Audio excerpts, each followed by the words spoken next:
Amid the crowded, indifferent streets, a homeless man quietly picked up a wallet that had fallen at the curb. He could have kept it, no one would know. No one would blame him. Yet his choice to return it set off a chain of events no one could have foreseen changing his life and the lives of those around him. Daniel Price woke up to the rasp of traffic rolling over the elevated highway that sheltered his makeshift bed, the sound humming in his chest like a distant engine he no longer had the keys to. Cardboard flattened beneath his stale sleeping bag, and when he sat up the cool April air slipped under his coat, reinvigorating the ache in his left shoulder, a broken bone that had never set right after he'd fallen while unloading warehouse crates 2 years earlier, back when he still had a job, an apartment, and the belief that tomorrow might look better than today. Now he measured time by the slow change of billboard advertisements and the shifting flavor of soup at the Shelter Tomato on Monday, minestrone on Thursday markers that told him seasons kept passing, even if he felt stuck in one long gray afternoon. At 46, Daniel's face carried the weathered evidence of missed chances, crow's 1 feet etched by years of squinting in unfiltered sunlight, and a beard threaded equally with charcoal and frost. He pulled on his scuffed boots, patting the pocket in his coat where 6 crumpled singles and a subway token resided his entire net worth, and climbed the embankment toward the city park.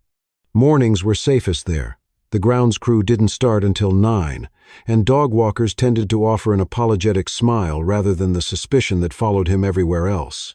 He rinsed at the drinking fountain, ran fingers through his hair until it lay in a semblance of order, and decided that if he hurried, he could still reach the soup kitchen before the line snaked around the block. Across the city, Julia Hahn stood in front of her floor-within-ceiling bathroom mirror, smoothing the lapels of a charcoal blazer that matched the umbrellas of clouds gathering outside. At 29.9, she was the youngest senior analyst at Hightower Investment Group, a detail that thrilled her parents yet hollowed her gut whenever she caught her own reflection in boardroom glass. The thin platinum watch on her wrist felt like handcuffs, ticking off the hours she spent chasing deals that fattened a portfolio but left her personal life emaciated. She had left her West Village apartment early, convinced the looming quarterly review required an extra hour at her desk, unaware that this particular Tuesday would reroute the trajectory of her neatly plotted career plan. The collision course began with nothing more dramatic than a distracted moment. Julia exited the 17th Street subway station, phone pressed to her ear while she reassured a nervous junior associate that the spreadsheets would balance before the noon call. She shifted her tote bag, reached for her wallet to tap out at the turnstile, and then tucked it hastily into the outer pocket where it balanced precariously atop a knit scarf. Between the gusting wind and the jostle of commuters, the wallet teetered, slipped, and landed unnoticed near a trash bin on the plaza's edge. Julia continued up the concrete steps, eyes already on the amber glow of the office tower across the avenue, unaware that every credential to her existence, driver's license, company ID card, credit cards, and a folded photo of her late mother was now vulnerable on the ground. Daniel arrived not for charity but for a washroom. The park's restrooms were closed for maintenance, and experience taught him that the subway station's facilities stayed unlocked until the first wave of commuters cleared. He ducked inside, then emerged a few minutes later, marginally cleaner, and accompanied by the hollow roll in his stomach that reminded him it had been 23 hours since his last real meal.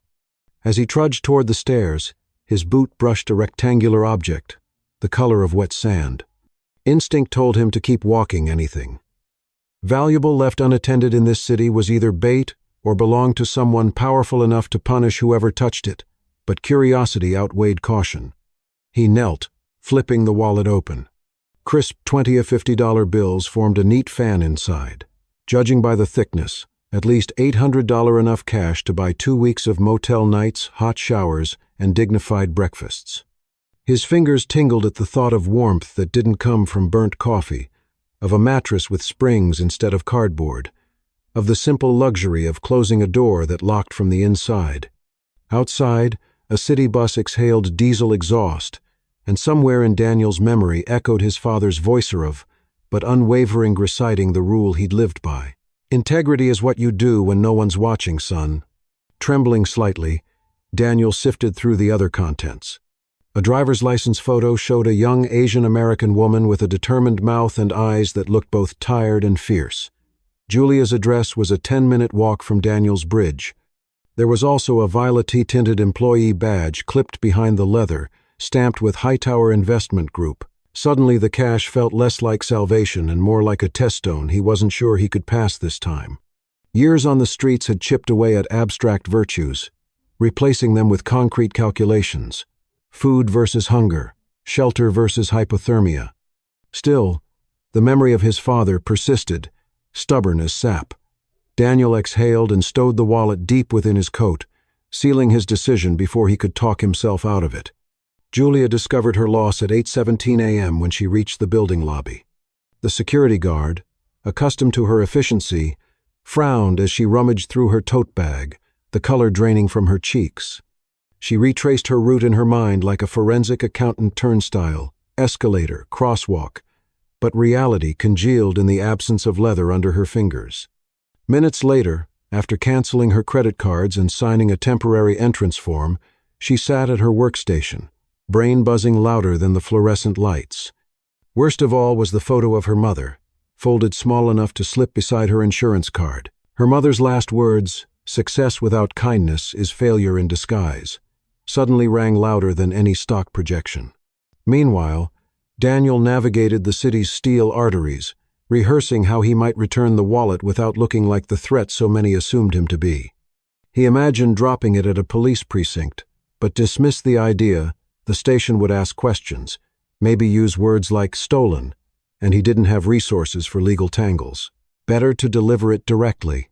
He hunched inside his coat, noting the contrast between polished storefronts and his reflection layers of grime, beard growth a week overdue, and a posture sculpted by years of making himself smaller. It was past 10 when Daniel arrived at the lobby of the Hightower building, a glass monolith gleaming like a shard of sky. Security scanned him from boots to beanie, eyes lingering on the frayed cuffs of his coat.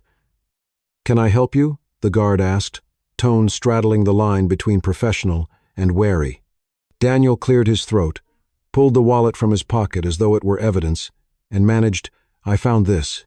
Belongs to someone who works here. Julia Hahn." The guard pressed a button behind the desk. Another uniformed officer joined them. Daniel sensed the unspoken suspicion. A homeless man returning a wallet meant there was an angle, a scam, a threat. He considered bolting. Instead, he stood his ground, gaze steady though his hands trembled. Upstairs, Julia's phone buzzed. When she heard the guard's explanation, her chair screeched backward. She descended in an express elevator that seemed too slow for her pounding heart, rehearsing gratitude speeches and bracing for disappointment what if her mother's photo was gone. When the doors parted, she saw Daniela's silhouette out of place amid marble floors. Their eyes met, hers filling with relief, his guarded but calm. The guard handed her the wallet, and she opened it on the spot. Everything was still there, cash included. Emotion gathered in her throat like a rising tide. "Thank you," she said, stepping toward him. "You have no idea what this means to me." Daniel shrugged, uncomfortable under the fluorescent halo. "No reward necessary," he muttered, already retreating. Julia reached into the wallet, unfolding some bills. "Please, at least let me buy you lunch." He shook his head. "I'm fine." Julia noticed the threadbare gloves, the bruised knuckles, the slight limp in his left leg. Fine was a fragile mask. "Then allow me to return the kindness somehow," she insisted, voice softer. "I won't feel right otherwise." Daniel's instinct screamed to decline kindness, often arrived with hidden strings but fatigue, and hunger nipped his resolve. He nodded once. Julia signed him through security and guided him to a cafe 2 blocks away, choosing a corner booth where sunlight warmed the table's cedar grain. She ordered 2 sandwiches, steaming bowls of lentil soup, and coffee that smelled like Ethiopia's sunrise. As Daniel ate, his shoulders softened, and they talked. He mentioned warehouse work, losing his job, the spiral of medical bills, eviction.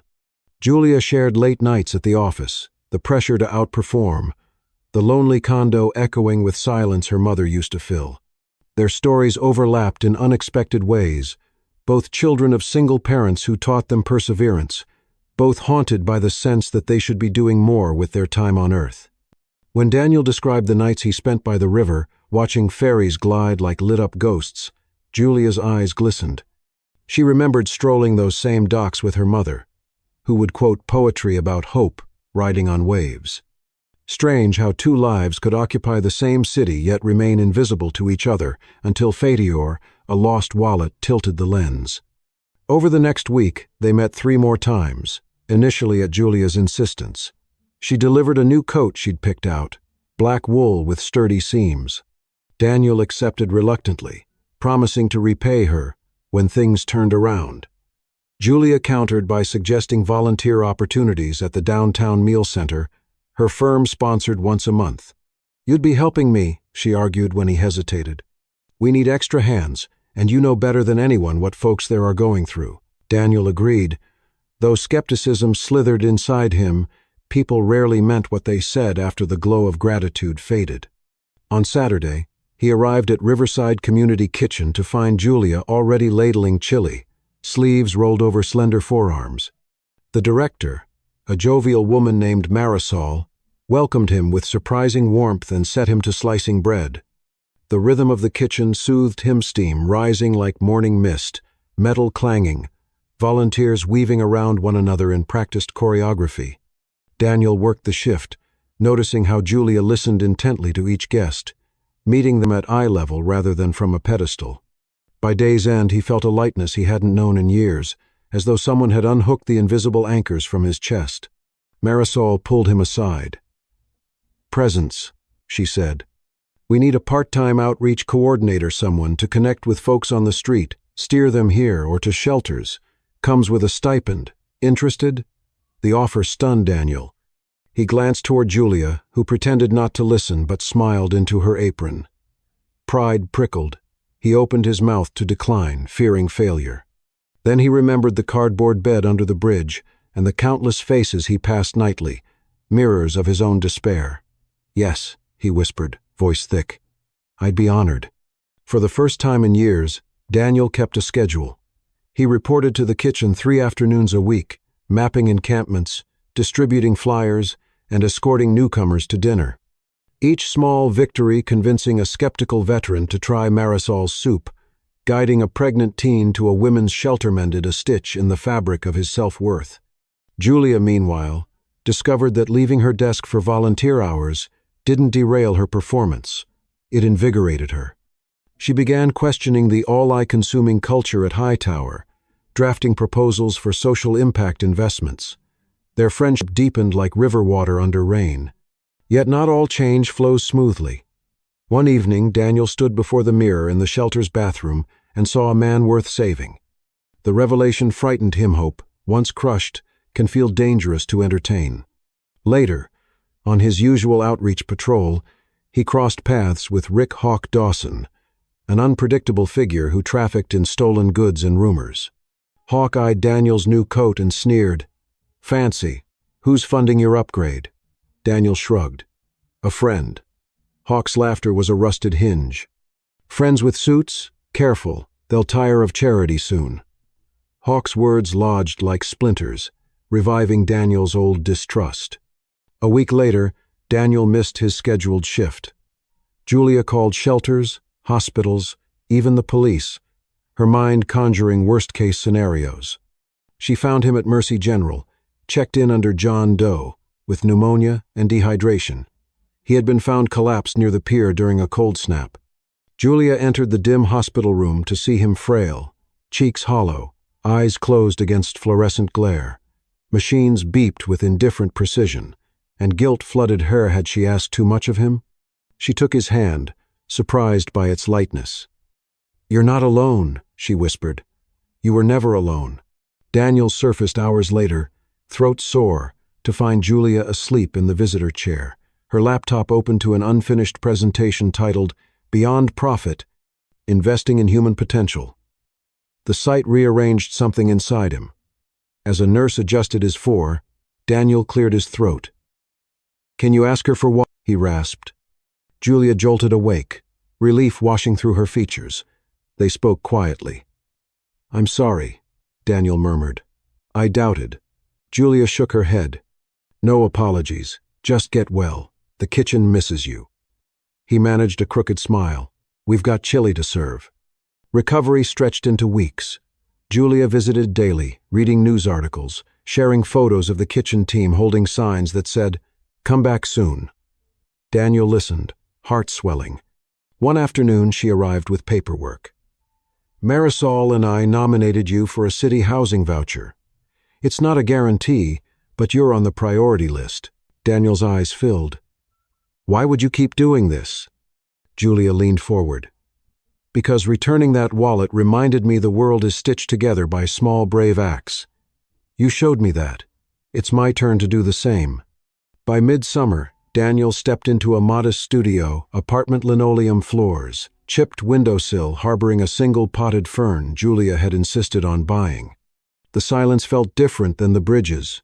It was soft, expectant, offering space rather than swallowing it.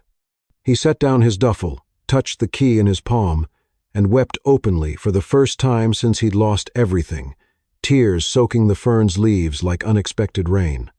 In September, Julia presented her Beyond Profit initiative to Hightower's leadership, combining traditional investment strategies with community reinvestment funds targeting affordable housing. She cited case studies, but what moved the room were her closing words. "Our returns aren't measured solely in percentages. They're visible in every life we touch." She carried onto the stage a framed photo. Daniel ladling soup beside Marisol. The board approved a pilot program. Weeks later, at Riverside Community Kitchen's annual harvest dinner, Daniel stood before 100 guest donors, volunteers, clients, and shared his story. His voice, once tentative, resonated with quiet authority. "I returned a wallet," he said. "But what came back to me was a reminder that dignity is never truly lost. Sometimes it just needs a witness." In the front row, Julia wiped a tear, and Daniel's gaze fixed on her. "She saw me," he continued, "and because she did, I began to see myself again." Applause filled the hall, rolling like surf against shoreline. Outside, autumn painted the sky in streaks of copper. Daniel and Julia stood on the steps, cool breeze tugging at coat hems. "Feels like the beginning, doesn't it?" Julia said. Daniel looked toward the distant bridge, barely visible in twilight. "It is," he agreed, "for both of us." They walked toward the subway entrance side by Cedino rescuer and rescued, just two people carrying each other forward. Years later, a plaque at the community kitchen would bear their names, commemorating the program that had since housed hundreds. Visitors often asked about its origin, and volunteers would point to the inscription, "Integrity, kindness, second chances." The lesson lived not in polished speeches but in the quiet, everyday choices, like a man who could have kept a wallet but chose instead to return it, setting off a ripple that kept widening long after anyone remembered the shape of the wallet itself.